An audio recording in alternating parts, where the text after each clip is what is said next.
대출금리가 지금 더 오를 상황이다. 금리가 지금도 올라가고 앞으로도 더 올라갈 수밖에 없는 상황. 요것뿐만이 아니라 저희가 예전에 그런 말씀 드렸었죠. 대출 원금 회수가 들어갈 수 있다. 예전에는 LTV를 위주로 들어갔다면 지금은 DSR을 위주로 들어갈 가능성이 있다. 이 부분에 대해서 말씀을 드렸는데 그 이야기를 한은에서 지금 하고 있습니다. 그래서 이런 부분까지 전반적으로 한번 보겠습니다. 보시면은 지금 기준금리는 4회 동결했는데 대출금리는 오른다. 그래서 은행채 금리는 떨어지는 걸 보여줬는데 요 은행채는 이렇게 슬금슬금 올라가고 있는데 문제는 새마을금고 사태 때문이죠. 다 예체금 한다, 정부에서 보증한다, 은행권에서 RP 매입해준다 그래가지고 일시적으로 채권이 들어가니까 요 부분만 꺾인 건데 전반적인 추세는 이렇게 우상향하고 있죠. 그래서 지금 2월, 4월, 5월에 이어서 이번 7월까지 4회 연속 기준금리를 동결했는데 은행채 금리는 5월 중순을 기점으로 우상향하고 있다 라는 거죠. 자, 그래서 얼마 전에 7%도 뚫었었죠. 그리고 다시 이제 6%대 거의 후반대까지 떨어졌는데 다시 7% 올라가는 거는 어렵지 않죠. 그래서 변동금리 상단이 지난달 6% 중후반대에서 움직였는데 한 달 만에 7%를 넘어섰다. 자, 주덤대 7% 시대. 기준금리 막 올라가던 도중에 한번 겪었었죠. 그런데 지금 사실은 부동산 방어죠. 부동산이 경착륙하게 되면 경제에 큰 문제를 준다 라고 이야기를 하니까 그래서 눌러놨는데 이거 경제의 근간이에요. 자본주의 경제의 근간은 은행입니다. 이 은행을 시장에 맡기지 않고 정부가 좌지우지 하려고 했다. 이거 분명히 문제 생긴다고 그랬죠. 그러니까 결국엔 다시 올라가는 거다. 지금 기준금리를 멈췄을 때 오히려 분위기를 잡아야 되는데 대출금리가 올라가니까 어쩔 수가 없다는 거죠. 그래서 각종 금리 현황을 한번 보겠습니다. 자, 콜금리는 올라갔다가 조금 떨어졌어요. 그래서 3.41, 4월 중순에 3.41이었다가 5월에 3.51까지 올라갔다가 지금 3.44 이 경우고, 그 다음에 CD금리에 대해서는 말씀을 드렸었죠.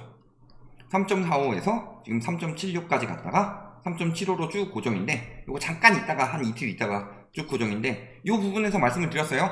요때 언론에서 뭐라고 많이 떠들었냐면 기준금리가 3.5%인데 CD금리가 3.5% 밑으로 떨어졌다. 시장은 금리 인하를 말하고 있다. 이렇게 기사가 많이 났었는데 지금 3.75까지 올라갔죠? 한 차례 딱 금리 인상할 만큼 올라간 거죠. 지금 시장은 기준금리 인상을 말하고 있습니다. 그리고 국고채 금리가 빠르게 올라가고 있습니다.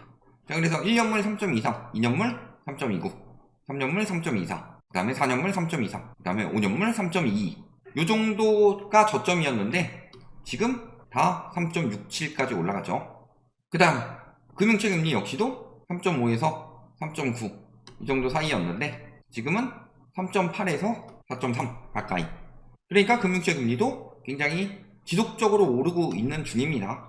이 상황에는 그게 있죠. 금융채 금리가 많이 올라가는 건 그만큼 채권이 많이 발행이 된다는 소리고, 이 부분은 작년에 레고랜드 사태가 터지면서 채권 시장에 문제가 생기니까 은행채 발행을 눌러놨죠. 근데 은행채는 보시면은 나오지만 뭐 6개월, 1년, 2년, 3년, 5년 이런 게 있어요. 그러면 1년 뒤에는 돈을 돌려줘야 돼요. 예를 들어 은행채 금리가 4.2%다. 그러면은 100만원짜리 채권이면은 104만 2천원으로 돌려줘야 되죠. 그런데 은행에서는 돌려줄 돈은 생기는데 발행을 못하게 만들어요. 그러니까 그 발행을 못했던 것들이 올해 쏟아져 나오고 있는 거고, 이 부분이 상반기까지는 어떤 상황이었어요? 갚을 게 더 많았죠. 코로나 때 발행했던 채권들 이 부분을 갚아야 되니까 발행을 많이 하더라도 갚는 게 더 많으니까 채권이 줄어드는 추세였는데 이제는 그렇게 은행에서 자금을 썼는데 유동성 커버리지 비율을 맞춰야 되고 예대율을 맞춰야 되고 맞춰야 될 것들이 이제 산더미예요. 그러니까 다시 자금을 확보하기 위해서 채권을 풀고 있다. 그러니까 채권금리가 다시 올라가고 있는 중이다. 이렇게 되는 거죠. 여기서 문제는 새마을금고 사태가 터져서 채권이 매물이 어마어마하게 나왔어요. 요거를 은행권에서 RP 매입해줬죠. 그 다음에 정부에서 안심시켜서 재해치시켰죠. 이러면서 일단락이 어느 정도 된 것 같다 라고 느낄 수 있겠지만 RP 매입한 돈은 또 은행에선 마련해야 될 거 아니에요. 6조나 썼는데.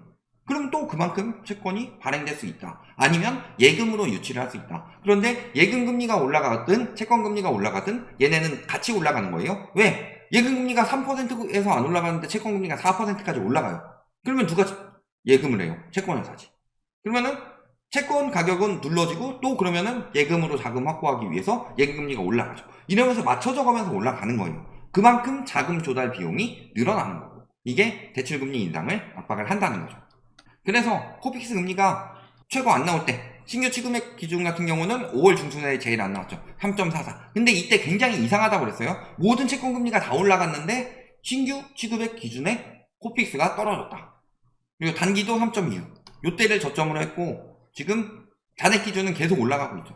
이런 상황인데 그 6월 15일 날 3.14, 그 다음에 3.56, 3.71, 3.76 이렇게 올라갔었는데 오늘 발표가 돼야 되는데 발표가 계속 안 돼요. 자료로도 저기 제1은행 들어가 봤더니 자료가 이렇게 나왔는데 기사가 떴죠. 그래서 단기 기준 제외하고 지금 신규 취급 코픽스도 0.14%포인트 오르고, 그 다음에 뭐 잔액 기준도 0.04, 신잔액 기준도 0.04%포인트 다 올랐다. 이게 뜻하는 바는 뭐예요? 코픽스 금리를 기준으로 주담대 금리를 설정을 하죠. 그래서 주담대에 필요한 자금 조달 비용, 요것의 수치를 나타낸 게 코픽스 금리였는데 지금 주담대 금리 3%대 없어지고 6%대 뚫었는데 지금 7% 넘는다 만다 이런 이야기 나오고 있는데 7% 이제 눈앞이라는 소리예요. 그리고 거기서 끝이 아니라는 거죠. 금융권에서 자금이 풍부하냐? 풍부하다고 보기에는 정부에서 자금을 확보는 못하게 막아놓으면서 여기저기 지원은 너무 많이 했죠. 그래서 그 부분이 작년에 뭔가 튀지 않도록 작년에 억눌러 놨는데 계속 억눌러 놓으면 은행이 망해요. 이게 올해 차츰 터지고 있는 거죠. 그래서 보시면은 전문가들도 미국이 기준금리 더 오를 것으로 전망되고 한국이 연내 기준금리 인하할 것이라는 기대감 역시 살았습니다. 첫 번째, 미국 기준금리 인상. 그 다음에 두 번째는요, 자금 조달 비용 인상. 그 다음에 세 번째는 용수철 효과죠. 집값의 용수철 효과 어쩌고 저쩌고 한 인간들 왜 금리에는 용수철 효과라는 이야기를 쓰는 기자를 본 적이 없냐.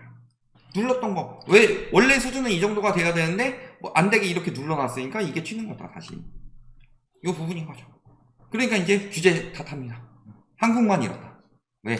LCR이나 NSFR 규제를 적용하고 있는데 우리나라만 추가로 예대율까지 규제해서 과도하다. 왜? 예대율 규제 때문에 은행들이 수신 경쟁을 심화시켜 대출금리 상승의 부작용을 부추긴다. 자, 그러니까 우리나라만 있는 예대율 규제 때문에 예금 확보하느라고 예금금리를 올려서 대출금리를 더 올리는 상황이 된 거다. 그래서 우리나라는 지금 은행권 규제가 문제다. 이런 식으로 말하고 있는데요. 외국 보세요. 미국 같은 경우 예금금리 평균값은 1%대고 대출금리 10%대입니다. 우리나라는 지금 막 예대 금리 차이 억지로 맞춘 규제가 있죠. 이거 시장에 개입을 한 거죠. 이런 식으로 개입해가지고 물러나서 이것 때문인데 지금 보세요. 외국 같으면 이 정도입니다. 우리나라 대출금리 올라서 죽겠네가 아니라 우리나라는 대출금리가 더 오를 수 있는 상황인데 미국 같은 경우 뭐 그 기준금리가 5% 넘어갔다고 하더라도 10% 나오면 우리나라는 7% 나와줘야죠. 지금 최소. 그러니까 지금 눌러가지고 해놓은 건데 지금 나오고 있다는 거잖아요. 이게. 그러니까 규제 문제가 아니에요. 외국은 대출금리가 더 높다. 이럴 때는 왜 외국이랑 비교를 안 해요? 우리나라보다 외국이 대출금리가 훨씬 더 높다. 예금금리 낮고. 그러니까 외국 은행들은 지금 위기니까 대출을 회수하려고 하죠. 근데 예금금리는 더 올리진 않았어요. 근데 우리나라는 예금금리 올려가지고 자금 확보한다는 것도 정부에서 자꾸 막고 있는데 이게 무슨 예대율 규제 때문이에요. 예금금리 못 올리게 정부에서 눌렀는데. 예대율 규제뿐만이 아니라 유동성 커버리지 비율 이런 것들이 중복적으로 적용이 돼 있고 그게 정상화가 되니까 예금금리가 올라가는 거지. 중복 규제됐는데 굳이 예대율 때문에 예금금리가 오른다? 이건 말이 안 되는 소리야.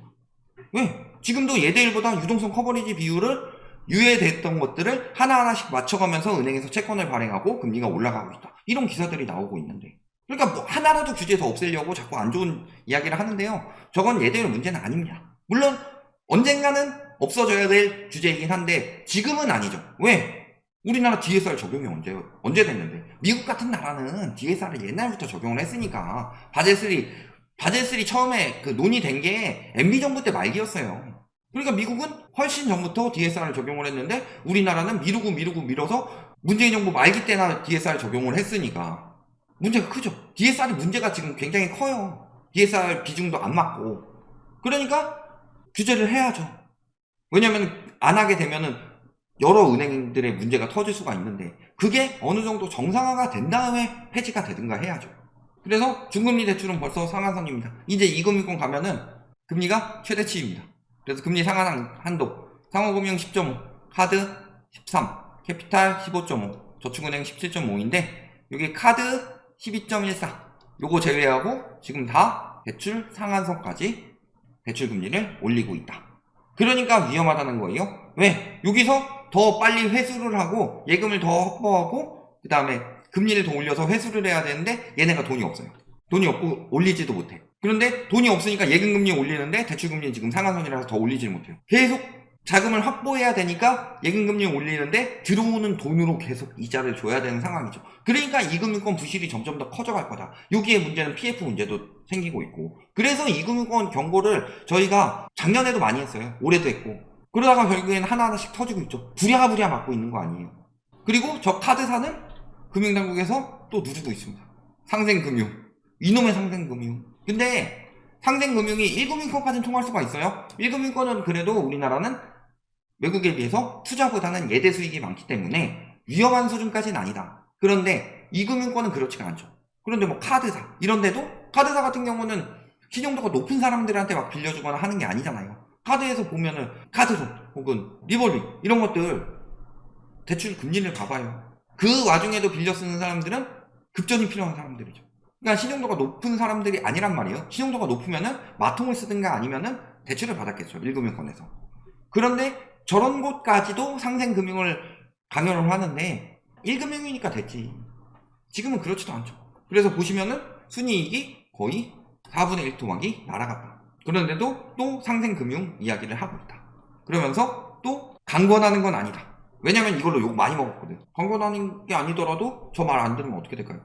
그 다음에 가계대출 지금 연체 10명 중에서 신규 연체 10명 중에서 6명이 취약차주다. 지금 취약차주 위주로 터지고 있다는 소리예요. 취약차주는 보면은 신규 연체 잔액이 소득액을 넘어간 사람들 이런 사람들이 40%고 취약차주는 60% 비중이다.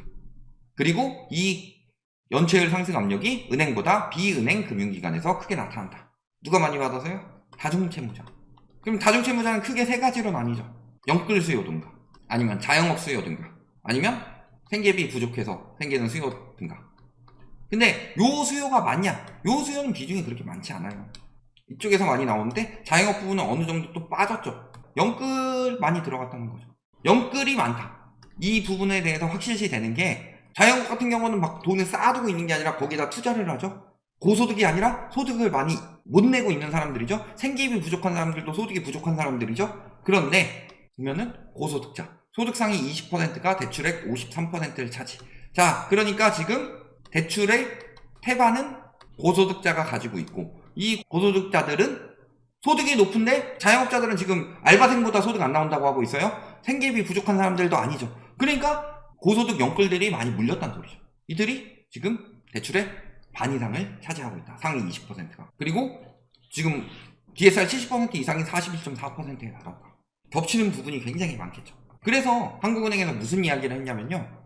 DSR 규제 도입 이전 이뤄진 대출의 만기 연장분에 대해서도 DSR을 점진적으로 적용한다. 자, 이게 뭐예요? 이때 만기 연장을 해요. 연장. 근데 예전에 만기 연장할 때 LTV 예를 들어서 10억짜리 집이었어요. 근데 얘가 8억까지 떨어졌어요. LTV 50%라서 5억을 받았어요. 만기 연장할 때 집값이 8억이 됐으면 얘가 4억이 된다. 그래서 대출 원금 회수가 들어간다. 이 부분에 대해서 경고를 했고 요게 DSR로 들어가지 않을까. 이 부분에 대해서 작년에 이야기를 했는데 그대로 지금 한은에서 이야기를 하고 있는 거죠. 왜? DSR이 너무 높아서. 그래서 원칙적으로 모든 대출에 DSR이 포함되는 방향으로 점진적으로 나가야 된다. 왜? 외국 같은 경우는 거의 DSR 포함 안 되는 거, 예외되는 거 학자금 대출. 학생들은 돈을 버는 게 아니라 공부를 하잖아요. 그러니까 이 대출은 DSR을 넘어갈 수밖에 없고 이거 제외하고는 대부분이 DSR에 포함이 된다. 세계적으로 저러고 있는데 우리나라만 DSR을 우회하고 있어요. 이게 국가 경제를 좀먹고 있다는 소리죠. 이 부분에 대해서 한은에서 올해 중순부터 맘먹고 경고를 하고 있죠. 맘먹고 경고를 하고 있는 이유는 뭐예요? 정부는 안정을 시켜야 되기 때문에 괜찮습니다. 안심하세요. 이런 이야기를 많이 한다면은 한은은요 금융 관련 업계를 총괄하기 때문에요. 괜찮다고 했는데 터지면요, 정부는 막으려고 했다는 게 보이지만 하는 총재는 똑바로 이야기하지 않고 무능하다는 소리를 들어요. 하는에서는. 그러니까 하는에서는 이야기를 할 수밖에 없는 거예요. 진짜 위험해졌으니까. 웬만하면 정부 편 들어줬는데. 이런 상황에서 금리가 슬슬 가파르게 올라가고 있다. 이게 드러내는 뜻이 뭔지 보이죠. 이런 상황에서 뭐 영끌하고 자산 가치가 올라가고, 지금 자산이 문제가 아니에요. 자산을 가지고 이야기를 하는데 왜 그 이야기를 하냐면요, 무리하게 자산 투자했다가 전재산 날려버리면 경제위기 때 더 한파를 맞이하기 때문에 그런 거고, 국민들이, 각 사람들이 자기 재산을 잘 지켜야지 경제위기가 나더라도 잘 극복할 수 있는 거고, 저희는 특히 우리 보시는 분들 그런 거 피해보지 말라고 말씀을 드리고 있는 거예요. 근데 이 와중에 뭘 부동산 사가지고 집값 올라간다 이딴 이야기 하는 인간들은 말이 되는 소리를 하고 있는 거냐. 그럴 거면은 본인 가진 다 뽑아가지고 지들이 사라 그래요. 말 같지도 않은 소리. 지금 하는에서 몇 달째 가계부채 경고를 금리 올라갈 때도 아니고 금리 동결하는 중에 이야기를 하고 있다. 이게 뜻하는 바가 뭐냐. 그리고 계속 위험하다는 보고서를 내고 있다. 이게 뜻하는 바가 뭐냐. 그리고 금리는 계속 올라갈 수밖에 없는 상황이다. 요거까지 보시면 답이 나왔다. 지금 무엇을 해야 할지. 여기까지 말씀드리겠습니다.